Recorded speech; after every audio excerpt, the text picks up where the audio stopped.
SeaWorld Orlando's upcoming multi-launch roller coaster, Icebreaker, has begun day testing. We caught this footage of the forward and reverse set of launches that culminates in the beyond vertical 93-foot spike. This roller coaster is slated to open spring of 2021 after substantial delays that occurred because of the park's closure in 2020. Icebreaker will launch multiple times in both directions, with speeds up to 52 miles an hour. The coaster will slide into place before it begins its journey. This is being done to allow for the coaster to build up more speed, save room in the smaller area of the park, and allow for multiple trains to be on the track, thus decreasing wait times by increasing capacity.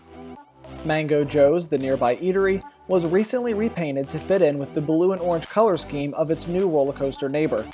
This roller coaster is in the Sea of Power neighborhood of the park, mere steps away from the Orca Encounter, a killer whale experience show. While this coaster is still in its testing phase, rumors suggest yet another coaster is in the works for SeaWorld Orlando. If true, there could be a high-flying roller coaster near the park entrance in the future.